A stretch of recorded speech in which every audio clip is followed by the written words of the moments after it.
कल राज्यसभा में बजट पर बात करते हुए वित्त मंत्री निर्मला सीतारमण जी ने मेरे बयान को लेकर काफ़ी कटाक्ष किया और ये भी कहा कि मैंने हाउस को मिसलीड करने की कोशिश करी।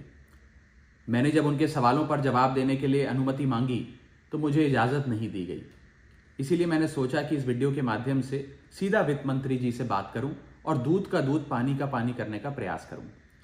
सबसे पहले तो मैंने अपने दिए गए भाषण में जो यूनियन बजट 2025-26 पर मैंने बात रखी उसमें कई मुद्दे उठाए थे, जैसे कि रेल यात्रियों से जुड़े संबंधी समस्याएं, जैसे कि मिडिल क्लास के फाइनेंशियल चैलेंजेस, जैसे कि डोनाल्ड ट्रंप एडमिनिस्ट्रेशन द्वारा लगाए जा रहे ड्यूटीज एंड टैरिफ्स और गिरते हुए रुपये की बात रखी।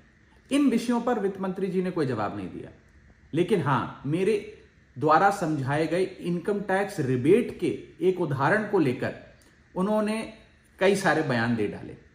सबसे पहले तो मैं ये बताना चाहूंगा कि मैंने जो बात कही थी मैं आज भी उस पर पूरी तरीके से कायम हूं। ये 12 लाख रुपए की जो टैक्स रियायत दी जा रही है सरकार द्वारा, ये ना ही टैक्स एग्जेम्पशन है, ना ही टैक्स डिडक्शन है, सिर्फ और सिर्फ टैक्स रिबेट है। यानी कि 12 लाख रुपए से ऊपर अगर आप आमदनी कमाते हैं एक वित्तीय वर्ष में, तो आपको अपनी पूरी आमदनी पर इनकम टैक्स भरना पड़ेगा। मेरे इस कॉन्सेप्ट को समझाने के लिए दिए गए उदाहरण को वित्त मंत्री जी ने टेक्निकली उसे उलझाने का प्रयास किया, उसमें मार्जिनल टैक्स रिलीफ का कॉन्सेप्ट जोड़कर यह सिद्ध करने की कोशिश करी कि मेरा उदाहरण गलत था। मैं आपसे वित्त मंत्री जी सीधे तौर पर पूछना चाहता हूं, क्या यह सत्य नहीं है कि अगर कोई व्यक्ति 12 लाख से ऊपर इनकम कमाएगा तो उसको अपनी पूरी इनकम पर टैक्स भरना पड़ेगा?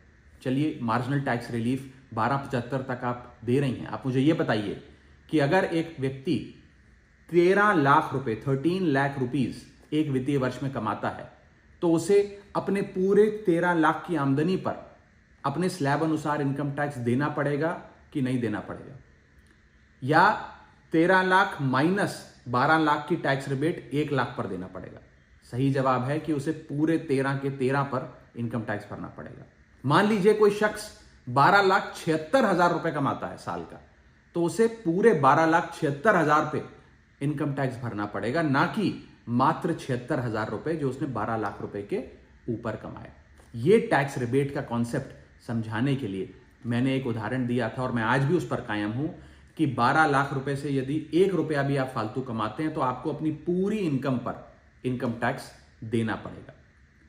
उसको मेरे उस बयान को लेकर वित्त मंत्री जी ने मुझ पर काफी व्यक्तिगत हमले भी किए, मेरे बारे में व्यक्तिगत टिप्पणियां करी। मैं बस इतना ही कहना चाहता हूं कि मेरे मन में माननीय वित्त मंत्री जी के लिए बहुत आदर और सत्कार है। वो अनुभव में, ओहदे में, उम्र में मुझसे बहुत बड़ी हैं। मेरा बस इतना ही कहना है कि आगे से मुझे उम्मीद है कि वित्त मंत्री जी इस प्रकार के व्यक्तिगत बयानों से बचेंगी और सिंपल टैक्स कॉन्सेप्ट्स लाने के लिए जो उदाहरण दिए गए हैं उनको टेक्निकली तोड़ मरोड़ के जनता के सामने प्रस्तुत करने का प्रयास नहीं करेंगे।